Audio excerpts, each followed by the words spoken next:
Tudo bem? Estamos aqui reunidos em nome de Jesus. Que Ele nos proteja e proteja a todos vocês, telespectadores. Que assim seja. Hoje nós vamos iniciar o livro, o programa As Coisas da Vida e do Espírito, lendo um capítulo do livro As Coisas da Vida e do Espírito, no capítulo 71. Cada pedacinho, um aprendizado. Uma montanha é formada de grãos. O amor é formado pelas moléculas d'água. Os peixes, as árvores, a vegetação e várias coisas da natureza vivem em harmonia. Não há trapaças. Não existe vingança.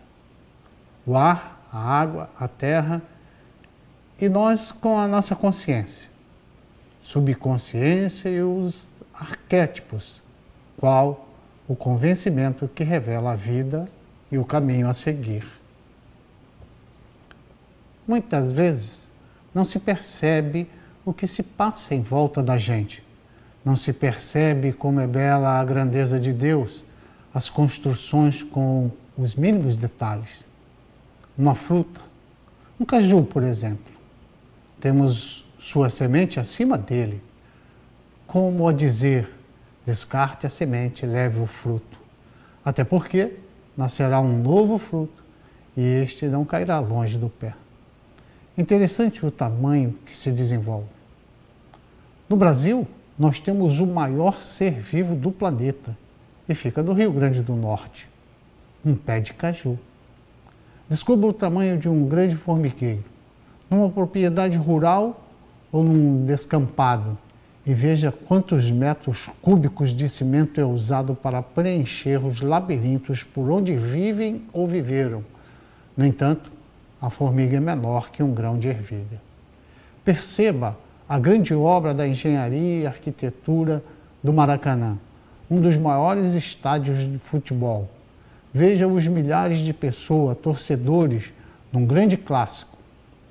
Diminua sua lente e veja um desses torcedores.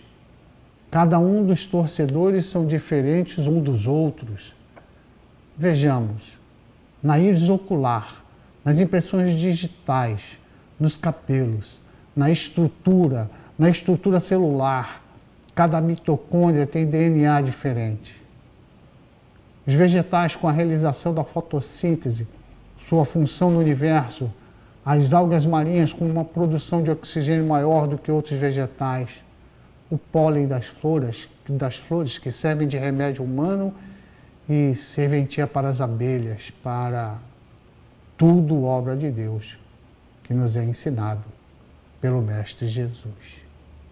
Então, cada pedacinho faz parte dessa grande arquitetura, dessa grande engenharia, dessa grande criação do Pai Celestial.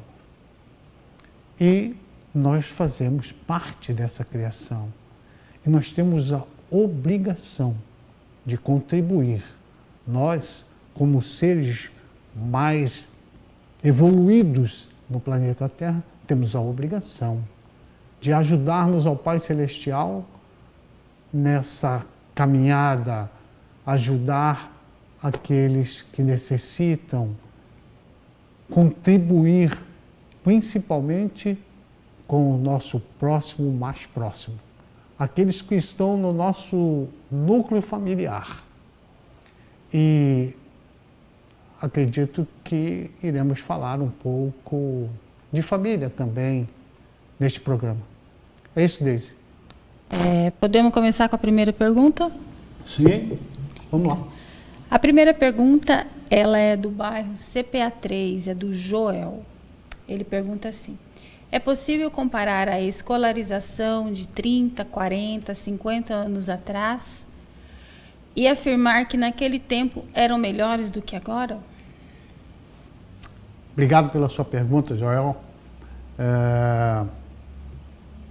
Precisamos entender que todos nós, não importa no tempo, a escola é um lugar de evolução.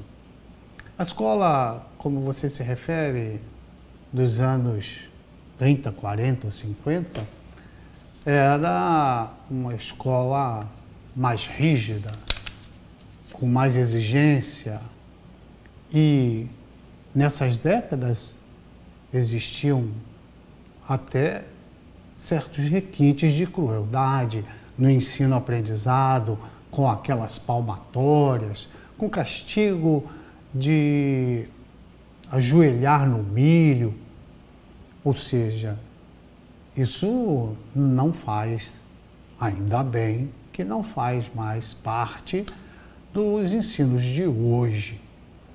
Mas nós temos que pensar que seria bom mesclar os ensinos, os padrões de exigências do passado com a modernidade de hoje.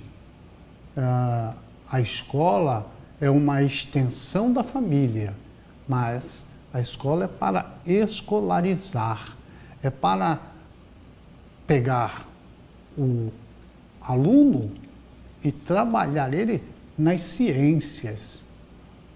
Hoje, a modernidade deve ser praticado uma abertura para que o aluno seja, inclusive, partícipe do seu próprio aprendizado.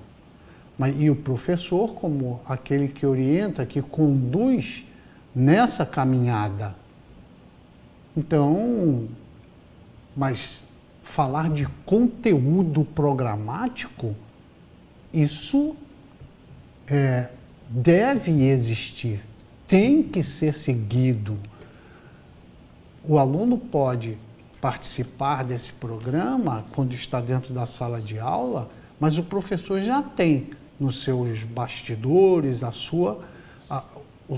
o seu conteúdo programático, o que ele vai dizer. Ele não pode dar muita liberdade para a viagem que é natural do jovem, da criança ou do adolescente. Deve sim deixar com que ele vá, o professor vai percebendo essa construção que ele faz do ensino que está sendo ofertado, mas tem que seguir. Então, por isso que eu digo que deve haver uma mesclagem entre as exigências, entre o conteúdo de anteriormente, com a liberdade até certo ponto nos dias de hoje. É isso, Deise? É isso aí, professor. A pergunta de um outro internauta aqui, e ele fala assim: Joel, a rigidez de antigamente direcionava melhor. Hoje tudo largado. O que o senhor pensa disso, professor?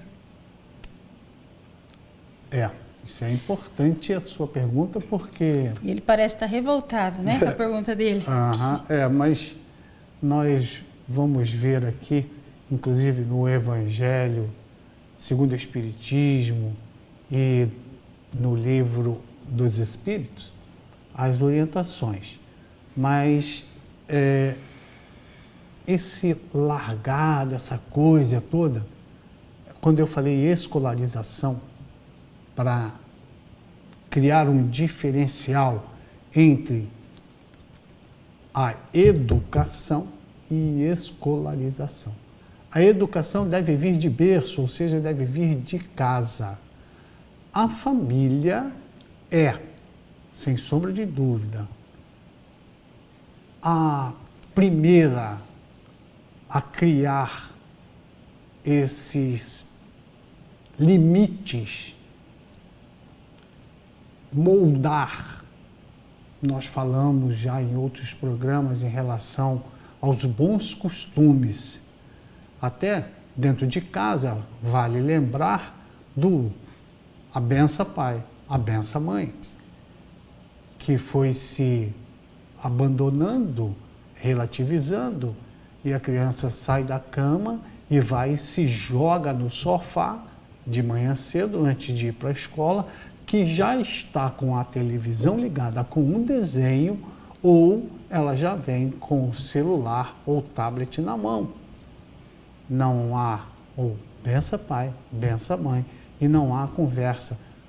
Vocês tiveram tarefa, já fizeram tarefa, como que estão as coisas, já escovou dente, já fez isso, já fez aquilo. Aquela ladainha que é salutar, ou seja, colocar a criança nos trilhos da educação, dos bons costumes. Vamos ver aqui, na pergunta 773 do Livro dos Espíritos, que fala em relação à família. É 773 e seguinte. É até bastante curtinho, não irei ler todas as perguntas e respostas. 1, 2, 3, 3. Talvez até leia, depende de que você controle aí o horário, Deise. Tá. Ele diz, por que razão entre os animais, os pais e os filhos deixam de reconhecer quando estes não mais precisam de cuidados? E os benfeitores da espiritualidade respondem, os animais vivem vida material e não vida moral. A ternura da mãe pelos filhotes tem por princípio o instinto de conservação dos seres que ela deu à luz. Quando esses seres podem cuidar de si mesmo, sua tarefa está cumprida e a natureza nada mais lhe exige. É por isso que ela os abandona a fim de se ocupar com outros que chegam. Na 774, há pessoas que deduzem, de fato, de os animais abandonarem suas crias, que os laços de família entre homens resultam apenas de costumes sociais e não de uma lei da natureza. O que devemos pensar disso? Os benfeitores respondem, o destino do homem é diferente do dos animais. Por que, então, querer sempre confundi-lo com eles?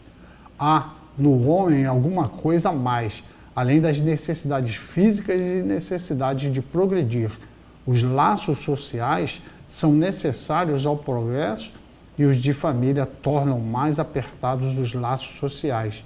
Eis porque os laços de família são uma lei da natureza. Quis Deus, desta forma, que os homens aprendessem a amar-se como irmãos. 75, e por último, qual seria para a sociedade o resultado do relaxamento dos laços de família? Os benfeitores respondem, uma recrudescência do egoísmo. Então está aí que se faz necessário essa situação dos laços de família. Eu respondi ou ainda tem uma outra parte que eu preciso responder? Não, ficou bem legal. Tem bastante comentário sobre essa parte da família, escola e o espiritismo. Nós temos uma outra pergunta aqui. Talvez o senhor já tenha respondido em partes, professor, mas eu vou colocar, é da Adriana, ela é do bairro São Mateus, Várzea Grande. Um beijo para você, Adriana. Como o espiritismo explica para a situação da responsabilidade dos pais, dos professores e até mesmo dos que dirigem a forma de educar as crianças, professor? Perdão, você pode ler novamente? Sim. Como o espiritismo explica esta situação de responsabilidade dos pais, dos professores e até mesmo dos que dirigem a forma de educar as crianças? Vamos ver aqui, no Evangelho segundo o Espiritismo, capítulo 14, item 9.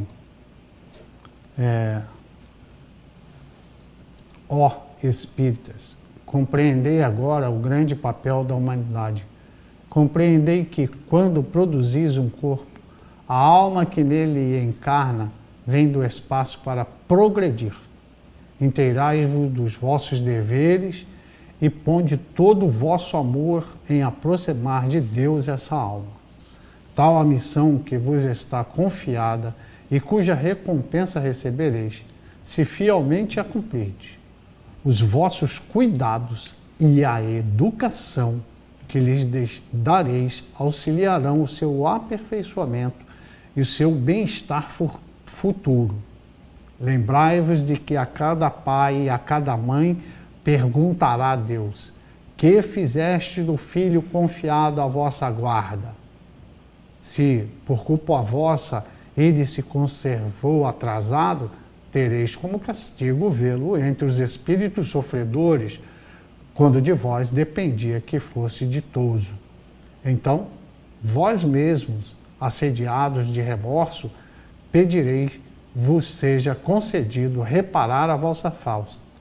Solicitareis para vós e para ele outra encarnação em que o cerqueis de melhor cuidados e em que ele, cheio de reconhecimento, vos retribuirá com o seu amor.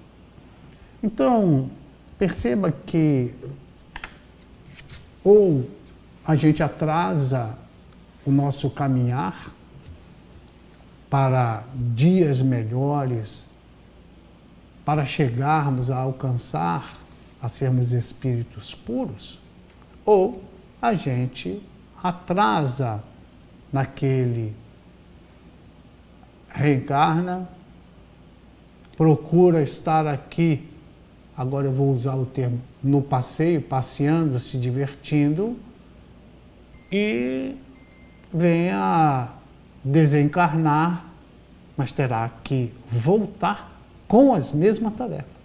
Tal semelhança é quando a gente está na escola cursando, vou falar qualquer série, cursando a 3ª série e chega no final do ano. Nós estamos reprovados. No ano seguinte, a nossa turma inteirinha vai para a 4ª série, a gente volta a fazer a 3ª série. A gente volta daqui a pouco ainda neste assunto. Só um instante. Até já.